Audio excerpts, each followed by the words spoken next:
Sveiki, mūsų vardai kaip visada yra Raimundas ir Gintenis. ir šiandien mes jums papasakosim apie vieną baltą, bet visai įdomią Audi A6. O ta A6 priklauso ne kokiam nors įdomiam žinomam žmogui, bet visiems jums puikiai pažįstamos profesijos atstovam. Ir tai yra tarnybinis automobilis.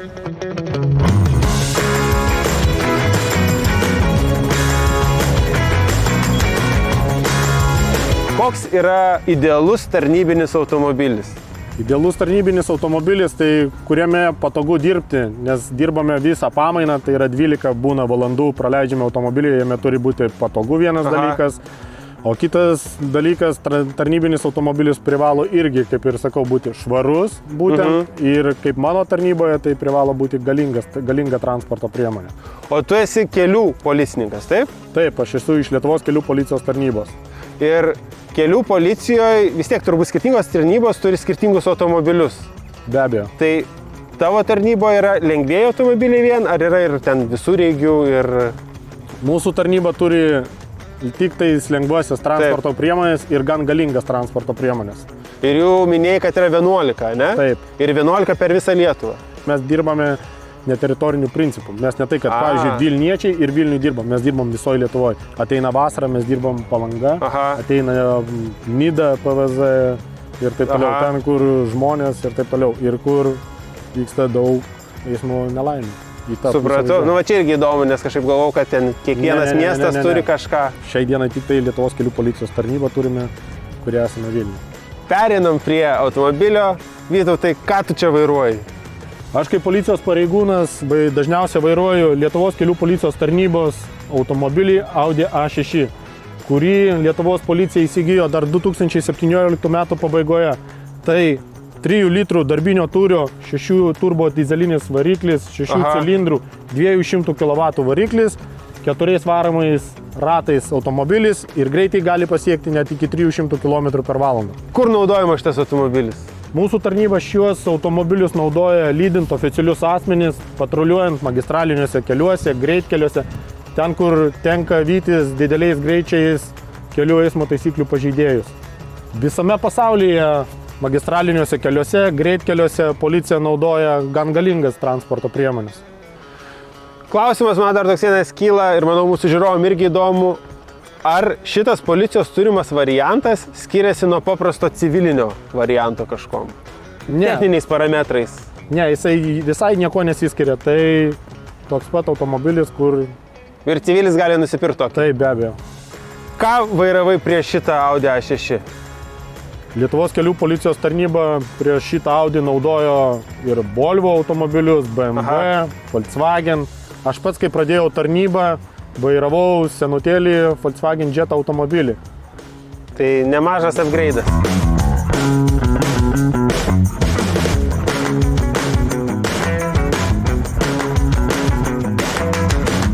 Su Raimondu pakalbėti apie lauką, mes pakalbėsim truputėlį apie automobilio interjerą ir kas vyksta čia. Tai mano pirmas klausimas, aišku, bus teigiamas, kas patinka šitam automobiliui ir visoje toj ergonomikoje vidaus. Interjeras atrodo stilingai, gan padaryta kokybiškai, visas valdymas išdėstyta patogiai, tai vairuojant transporto priemonę bent kada viską gali paspausti ir multimedija šiaip gera. Valdymas patogus multimedijos pačios? Taip, greit perpratot? Taip, labai lengvas, paprastas ir patogus. Supratau, ir netgi aš, kiek žinau, jinai dar ir suvažiuoja gražiai į vidų, ar ne? Taip, be abejo.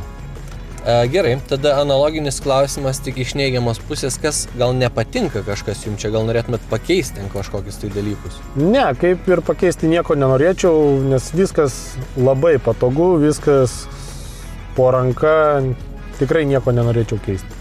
Kaip tai faina, reiškia, tarnybinis automobilis teisingas buvo parinktas šito atžvilgiu. Tai kadangi kiekvienas žmogus turim savo ofisą, mano ofisas yra centre ir mano darbo priemonės yra kompas, telefonas ir ten tušinukas, jūsų darbo vieta yra čia, tai mane domina, kokios jūsų kasdienės darbo priemonės. Mano ofisas yra šitame automobilyje ir jame yra visi policijai reikalingi prietaisai. Tai yra racijos, švyturėliai, turime rankinį greičio matuoklį, stiklų skaidrumo matuoklį, alkotesterį. Taip pat įrengta ir iš priekio, ir iš galo vaizdo stebėjimo kameros, salono kamera. O šita salono kamera kam jinai yra skirta? Jinai yra skirta dėl realiai apsaugoti mus, kai pasisodinam kažkokį pažeidėją, kad nebūtų kažkokių korupcinių apraiškų. Ir būtų iš karto visi įrodymai. Taip, jeigu kažkas tai tokio. Supratau. O ką šitie mygtukai daro? Šitie mygtukai į šoną, į vieną, į kitą pusę uždega švyturėliuose yra lemputės, kad apsišviestų, pavyzdžiui, važiuoja gatve, kad matytai koks gatvės pavadinimas ar namo numeris. Arba jeigu įtartinas kažkoks veidas, eina iš karto apšviest pasižiūrėti. Nu, okei, labai faina. Tai Vytautai, kadangi jau mašinai paminėjot tas keletą įdomių prietaisų, kuriuos naudojat savo ofise, mūsų pavadintam, tai gal jas mums truputėlį parodysit, kaip jie atrodo ir kaip jie veikia. Be abejo, supažindinsiu su mūsų naudojamais prietaisais. Tai yra rankinis greičio matuoklį, kurį pastoviai turiu savo ofise, kaip sakoma. Taip pat turiu ir stiklų skaidrumo matuoklį. O kaip jūs tiesiog pridedat ir jisai parodo, ant kiek yra tamsumas? Taip. Taip pat naudojame ir alkotesterius. Gal man galima būtų pasitikrinti blaivumą? O jeigu įpūsi? Tai aš nevairuoju šiandien. Tai išvažiavus kelią logiškai peršasi pirmas klausimas apie pačią automobilio valdymą. Tai kokios automobilio savybės jums patinka valdyme? Man labai patinka, kad šis automobilis yra 4 varomų ratų, nes važiuojant didesnių greičių, stabiliai automobilis laikosi stovi ant kelio. Tai okei, o ar tuos 4 varomus ratus naudojat tik stabilumui kažkur kelyje užmesti magistraliniuose keliuose, ar kartais tenka panaudoti ir kažkur ten, jeigu reikia davažiuoti iki tam tikrų vietų? Taip, tenka panaudoti 4 varomus ratus ir nebuvo tokios situacijos, kad kažkur tai užklimtume, neišvažiuotume. Viskas idealu. Tai žodžiu, quattro sistema veikia puikiai. Taip, be abejo. O taip, tada kitas klausimas, pavyzdžiui, netarnybos metu, koks jūs esat vairuotojas? Ar jūs labai erzina kiti vairuotojai, kurie nemoka vairuoti? Ar jums nesvarbu, jūs visiškai ramus esat? Kokia jūsų tokia kasdienybė? Vairuodamas automobilį aš laikausi kelių eismo taisyklių, to ir taip įrodau pavyzdį kitiems vairuotojams, kad irgi laikytųsi kelių eismo taisyklių. O nebūnu nervuotas. Gal labai tokie tik tai nepatinka dalykai, kai žmogus žiemos metu vairuoja transporto priemonę ir nenusivalo sniego nuo savo automobilio. Tenka jam, jis netgi nevažiuoja tada, o velkasi keliu ir trukdo kitiems eismo dalyviams. Nes nieko aišku nemato ir visas sniegas dar nuo jo krenta. Taip, ir net langai apšalę. Jo, labai suprantama, aš šitą argumentą labai palaikau, aš irgi stengiuosi viską labai nuvalyti. Ir pačiam geriau, kaip sakot, ir matosi viskas ir kitiems tada ne. Ir kitiems netrukdai.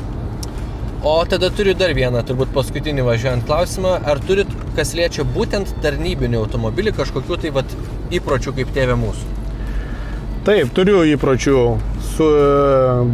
Kartais keičiasi mano porininkai, kolegos, su kuriais tenka dirbti. Tai niekada neleidžiu tarnybiniam automobilį kažko tai valgyti, nes, kaip pasakyti, žiauriai nervuoja, kaip pritrupina transporto priemonę. O transporto priemonė pas mane visada turi būti ideali, tvarkinga.